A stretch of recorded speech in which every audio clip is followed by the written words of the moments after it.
41 бөлüm. Анан ал мени ибадатканага алып келди. Бир жагындагы мамылардын туурасын ченегенде 6 чыканак, экинчи жагындагы мамылардын туурасын ченегенде 6 чыканак болду. Жыйын чатырынын туурасы ошончо болду. Эшиктин туурасы 10 чыканак, эшиктин бир капталы 5 чыканак, экинчи капталы 5 чыканак. Ибадаткананын узундугун ченегенде 40 чыканак, туурасын ченегенде 20 чыканак болду. Анан ал ичине кирип, эшиктин оозундагы мамыларды ченегенде 2 чыканак, эшикти ченегенде 6 чыканак, эшиктин туурасын ченегенде 7 чыканак болду. Ал бөлмөнүн узундугун ченегенде 20 чыканак, туурасын ченегенде 20 чыканак болду. Анын туурасы ибадаткананын туурасына барабар. Анан ал мага бул ыйыктын ыйыгы деди. Анан ал ибадаткананын дубалын ченегенде 6 чыканак болду. Ал эми ибадаткананын тегерегиндеги каптал бөлмөлөрдүн туурасын ченегенде 4 чыканактан болду. Бөлмө үстүнө бөлмө болуп жайланышкан капталындагы бөлмөлөр 33 болду. Тегерете салынган бөлмөлөр ибадаткананын тегерегиндеги дубалга кирип турат. Бирок ибадаткананын дубалына тийбейт. Алар жалпы жабылган. Үй тегерете жогорулаган сайын каптал бөлмөлөр кеңейген. Анткени ибадаткананын айланасы үй улам жогорулаган сайын кеңейген. Ошондуктан ибадаткананын жогору жагы кенен болчу. Төмөнкү кабаттан жогорку кабатка ортоңку кабат аркылуу көтөрүлүп чыкчу. Мен үйдүн жогору жагын тегерете көрдүм. Каптал бөлмөлөрүнүн негизи бир бүтүн таяк. Ал 6 толук чыканак.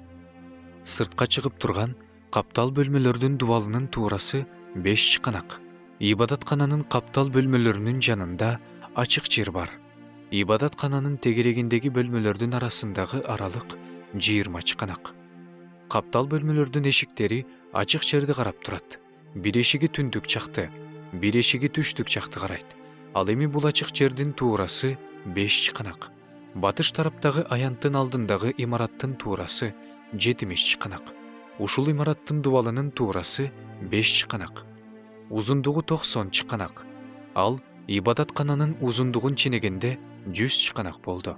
Короону, жанаша курулган үйдү жана анын дубалдарын ченегенде да 100 чыканак болду. Ибадаткананын алды жагы менен чыгышты караган аянттын туурасы да 100 чыканак. Анан ал аянттын алдындагы, анын батыш тарабындагы имараттын узундугун тигил жана бул жагында жайланышкан каптал бөлмөлөрү менен бирге, ибадаткананын ичи менен бирге, короонун кире бериш бөлмөлөрү менен бирге ченегенде 100 чыканак болду.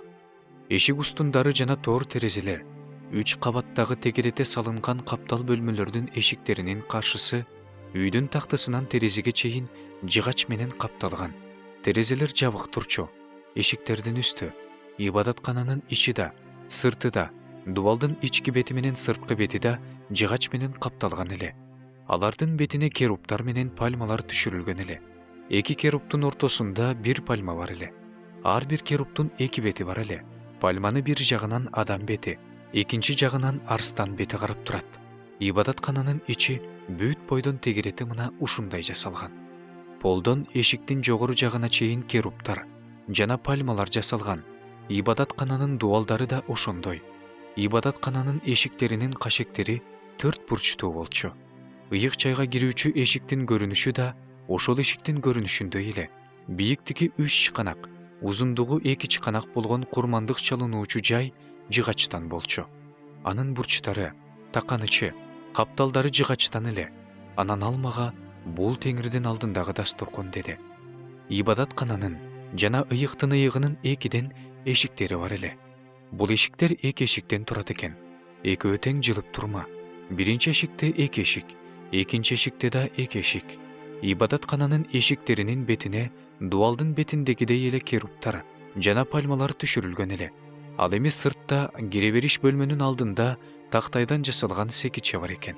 Кире бериш бөлмөнүн тигил капталында да, бул капталында да, ибадаткананын каптал бөлмөлөрүндө да, жыгач менен капталган мамыларда да бетине пальмалар түшүрүлгөн тор терезелер бар эле.